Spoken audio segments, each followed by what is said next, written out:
Just before we get started, really quickly, guys, in the last 2 months, we have had over 130,000 views on the channel, which is absolutely bonkers. Of that, nearly 94,000 are views from people who are not subscribed. So if you could go ahead and do that, that would be amazing. I know it's annoying when I do this, but please, I would really appreciate it. And leave a like on this video, even if you only like a little bit of it. Just click the like button for me. Helps more people watch it. The more people watch, the more it helps me out. I know it's annoying when I do it, but thank you for those who do that. Now, the concept of the video, very simple. The shiny new toys of the 2024 draft have come in, and there is renewed hope for every fan base across the AFL. However, I think there is sort of a subsection of players who are going under the radar or aren't really being spoken about at all, and they are the guys that are on AFL lists that have had experience on an AFL list that haven't made their debuts yet. Yes, we've got the excitement of the kids coming through, and of course, the returning stars, whether they are upcoming or fortified for their clubs. But what about the guys that are struggling to break through that could? That is what this video is about, and I've got 10 of them to roll through. So, shut up, Daz. Let's go. The biggest call, I think, in this video is actually going to be the first one, which is Charlie Edwards of the Crows, 191 centimetres, who is so clean and efficient with his foot skills. Now, he was seen as a draft bolter when he was taken in the early 20s of his draft class, and like a few of the other draft bolters on this list, one of the downsides is, let's say they listen to me and put Rory Laird down back, they've still got Isaac Cumming, who could play on the wing or back pocket. They have still got James Peatling, who has come into this side, Sid Draper, who they have just drafted. You've got Dawson, Crouch, Saligo, Berry, these guys that can roll through the midfield. Even Rankin and Rochelle were getting midfield minutes towards the back end of the year, so I understand that there is going to be a squeeze on spots for Edwards to get a fortified position, but when you've got a guy as silky smooth as this, how long can he sit in the sandful for? Is basically the logic for this one. And Adelaide are crying out for good ball users, and whilst, yes, consistency and endurance are things that he is going to have to build up, and hopefully has done by now, with a big preseason, Matty Nick surely has to go to some kids, more kids, at some point. We think Sid Draper is going to get an early run, as I've said before. He is currently my favourite for the rising star, although I can understand someone going any of the Richmond recruits because of how exposed they are going to be in that early lineup. I totally get that. But I'm a massive fan of Sid, and I'm a massive fan of Charlie. Good ball users are a tick in my book, and that's certainly him. Let's go to Brisbane, who have got Luke Lloyd. They have a Joe Danaher-sized hole that they think Sam Day is going to fill.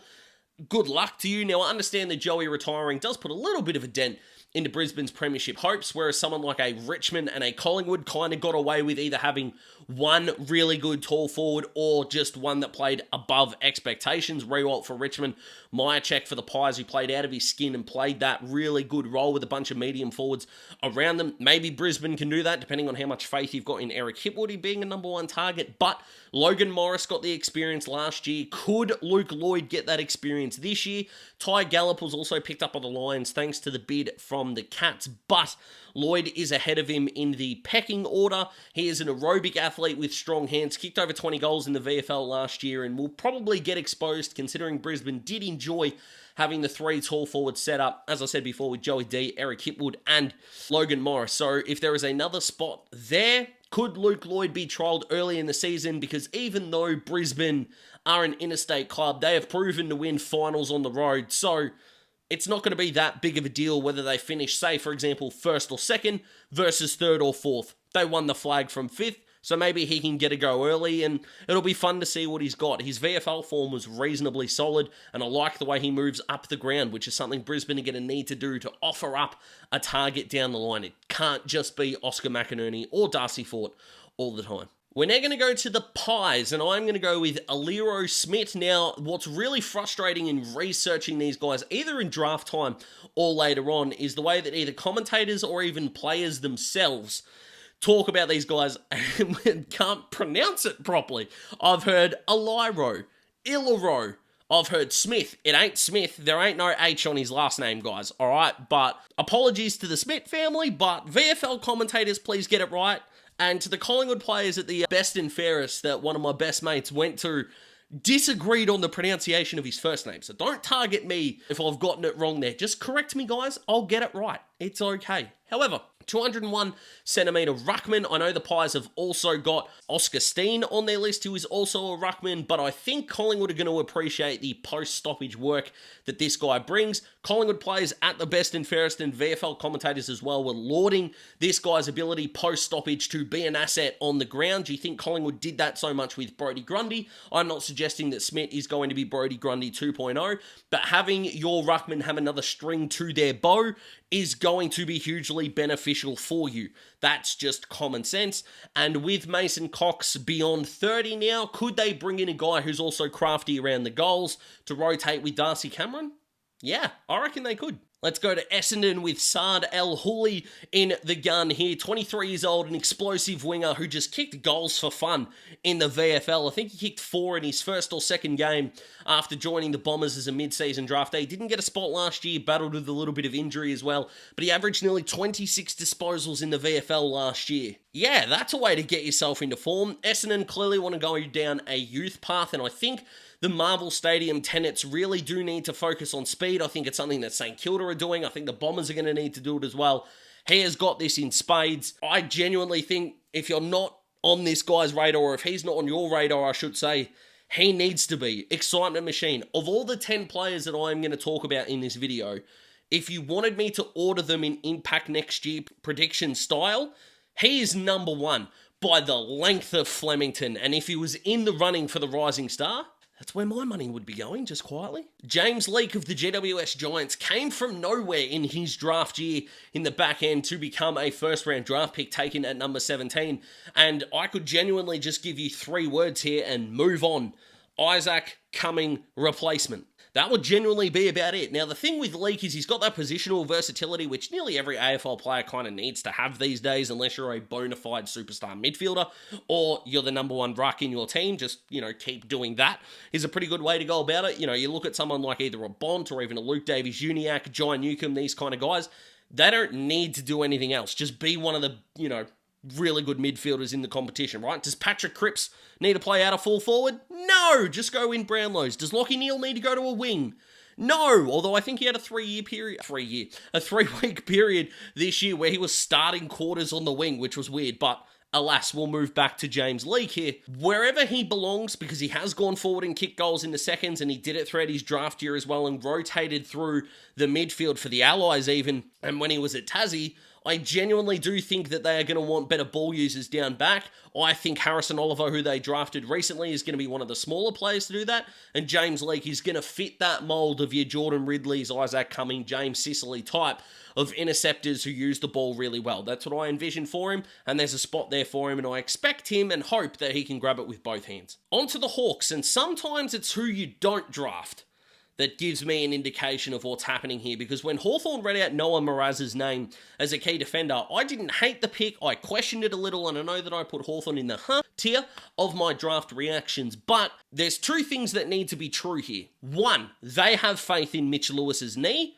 No problem there for me at all. The second is that they need to rate Jasper Shaw highly, because in the finals, Marbior Chol did not have the greatest time of it, to be fair, and a 19-year-old Cole Shadir was the one leading the forward line aerially, more than Chol was, more than Lewis was because he wasn't there, and more than a 32-year-old Jack Gunston. So they did not address this in the draft, which means the combination they've got right now on the field, the guy they've got in the VFL, Scaife, and the guys that could be coming in, Mitch Lewis. Hawthorn need to be happy with their forward mix, add in the fact that Sicily and Battle can play forward, Josh Weddle can rotate forward a little bit as well, Blake Hardwick can go forward as well, and the Hawks are effectively adopting an NBA style of positionless play.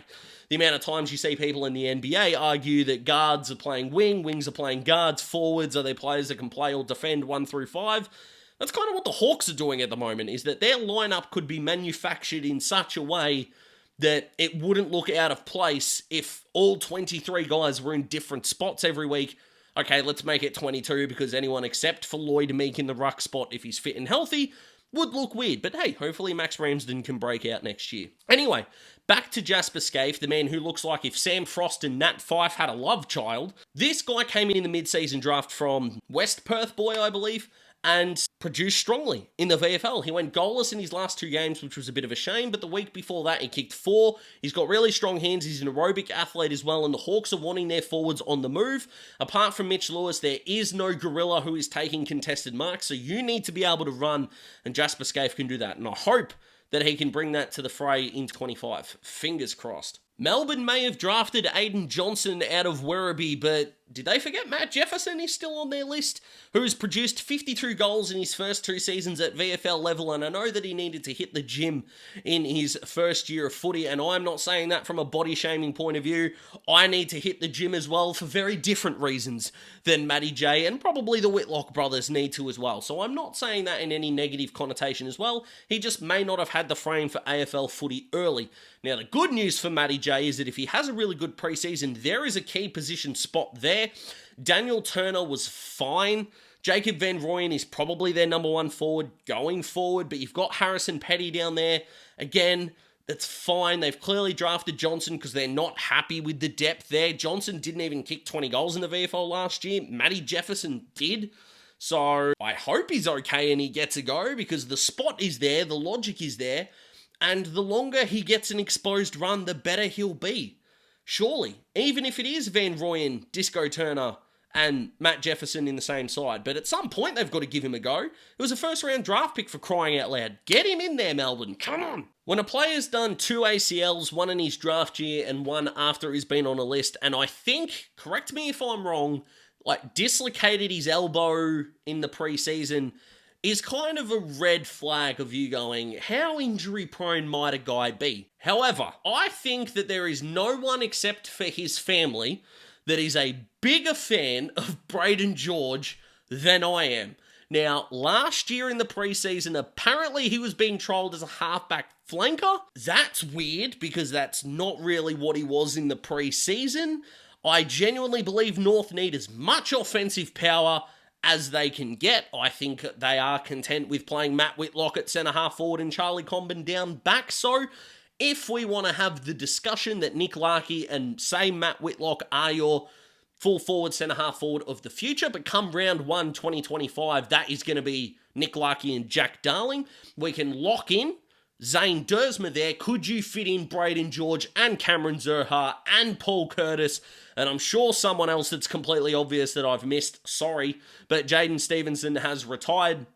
I know they've just drafted River Stevens as well. Jacob Constantine was the other one that I was thinking of that came over. Luke Parker's got to get a half-forward role. You'd think he wouldn't be a genuine mid. Are we actually starting to see some forward depth at North? Holy Moses. But I think he's got to be an offensive player. And look, I know Clarko wants to build from the defense forward. That's the way that he built Hawthorn's list. But goals are gold. You look at a club like Freo, the first 7 times last year Freo kicked more than 70 points. They went 7-0. Score first, defend later.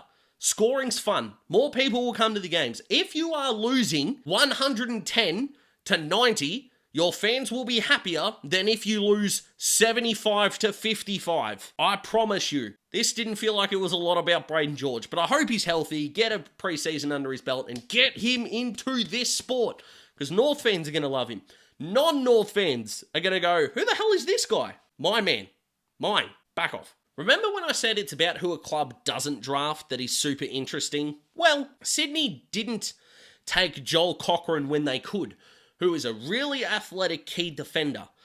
Now, they did bid on Riak Andrew and got him over the line for that athleticism, so that is reasonably cool.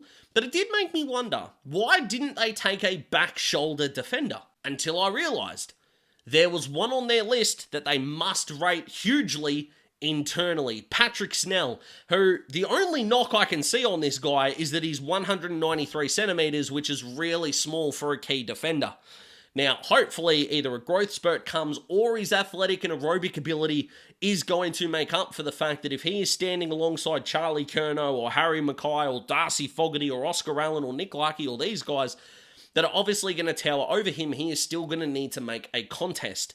Now, his kicking is a little bit here, there, and everywhere, but as someone who watched Sam Frost for the entirety of this year can tell you, that sometimes just kicking it 50 metres that way is the best thing you can do with a football, and I think he can do that really well. So, fingers crossed there. The other thing that Snell is rated really highly for is what he is when the ball hits the ground, which is going to suit the SCG really well, and having another piece of offensive firepower with Tom McCartan and Dane Rampy down there is only going to be a plus for the Swans, and we'll see what Riak Andrew can turn into. It took Mac a little while to get going, but if he's got that freak athletic ability, he, Snell, might just be the extra cogs to a Sydney defence that really did get overrun in the grand final. We'll wait and see, but I find it really interesting they didn't take Cochrane, and I think it might be because of how well they rate Paddy Snell. Now, whilst I like to think that I'm pretty consistent with my opinions across the board, I also know that when you get new information, your opinion can change. Now, one of the disadvantages to doing something like YouTube is that if you wanted to, you could go back to a previous video and go, Daz, you said A 3 months ago, but you said B a year ago. They contradict each other. What the insert expletive, right? Now, my easy answer to that is that you need to treat the latest opinion as the one that is most relevant to me. That's what I say. However, sometimes you say something and it just continues to be more and more true the more time passes. And my theory is wherever you played footy as a junior or a senior player, they are the types of players you fall in love with the most when you watch the opposition play footy. It is hard to hate guys who played in your position. And key defender is that for me. I was a fullback, and that was it. That was pretty much it, right? Back shoulder defender. That makes a lot of sense when you go through all my draft content. And one of my biggest frustrations with the Western Bulldogs is that they've got Jed Bewley on their list, who averaged over 20 disposals as a key freaking defender and weren't playing him. James O'Connell was getting games. No disrespect there, but was James putting up the numbers that Jed was? No. So, can Jed just freaking play, please? Because he averaged nearly 7 marks a game. He averaged over 20 disposals. He took the piss so often, it was sort of becoming illegal at that point. Bevo, what's wrong with the kid? Because you didn't trade him. You gave him a 2-year deal. He's tore it up in the VFL. Play him, please. Thank you. So, they are the 10 guys that I suspect hopefully will have a good 25 and finally get some debuts, but also play impactful footy. What do you guys think? Comment below, let me know. Click the like button if you like the video. Subscribe to join the Daz Talk Footy family. Leave me a comment on what you agree with, what you disagree with, and I will see you in the next video. It's one that I've been looking forward to making for a while, so I hope you enjoy it as much as I enjoy making it, and I will see you then. Goodbye.